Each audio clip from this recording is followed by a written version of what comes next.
Okay, I'm willing to admit when I'm wrong. It's patch day. So apparently we have a patch out today. I was thinking at the earliest, absolute earliest, maybe next Tuesday. That was really my thought. Today, it's what, Thursday? I dropped it around 7:13. I haven't even updated yet. We're just gonna go through the patch notes really quick, break it down, have some thoughts, whatever.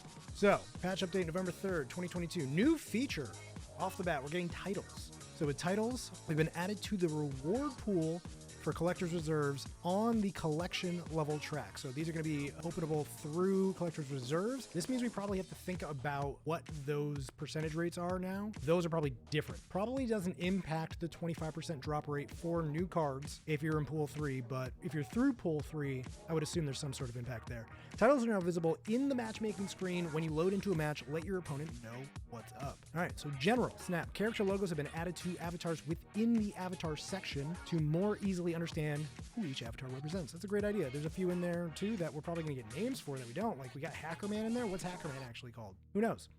Boosters earned after a match will now favor cards with less than 20 owned boosters. So this is a change that we knew was coming. It used to be more heavily weighted to uncommon and common cards. So those are your gray border, those are your green border.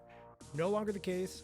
This is awesome if you have a particular card that you really want to upgrade, but you don't have any boosters for. Throw them in your deck. Let's go. PC ability to resize gameplay window with default to 60 FPS. Audio. Love new audio. Adeline, Muir Island, Nidavellir, Sewer System, The Nexus, The Peak, and Tinkerer's Workshop all have new audio. Awesome. Looking forward to hearing that. Balance updates. Card updates. Let's go. Updated functionality of Wolfsbane and Dagger to count unrevealed cards when determining their power gains. Okay, so this is a positive and a negative. Overall a positive. A negative, for me personally, I really like to use Wolfsbane in a Cerebro 5 deck that my buddy Mr. Metal made. So what that means is I can no longer use Wolfsbane with a card after Wolfsbane. Because what that's going to do...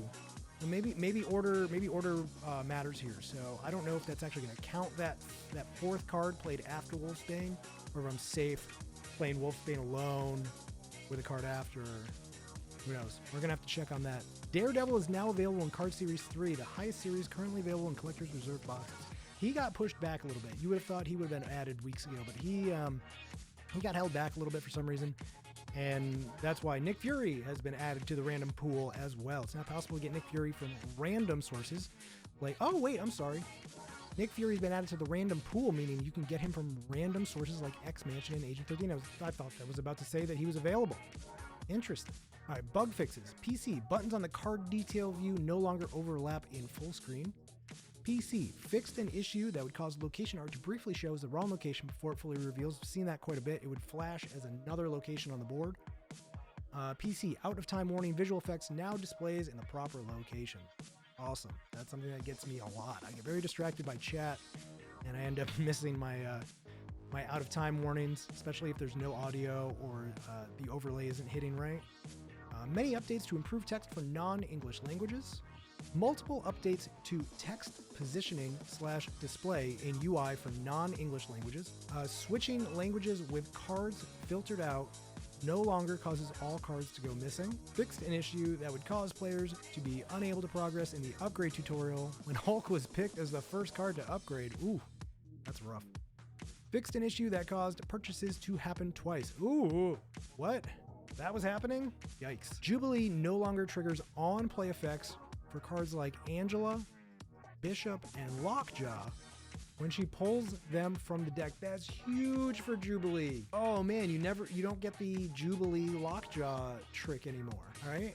And what was the other one? Angela and Bishop. Okay. Angela, I don't think I utilized very often, but Lockjaw definitely used that. Avatars are visible again in the second introductory mission.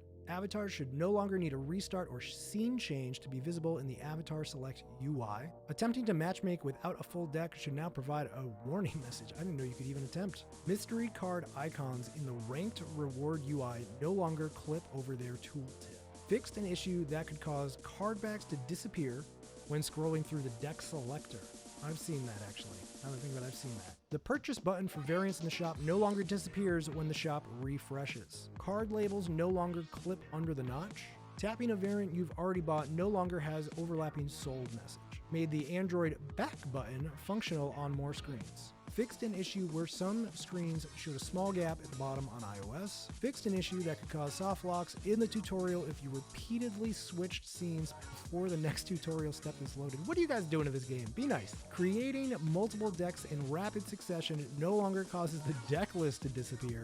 Lowered the carousel's art so the season pass headers no longer clip under the collection avatar UI elements. Juan's visual effects should now move with the card if he moves. Okay, awesome. Awesome.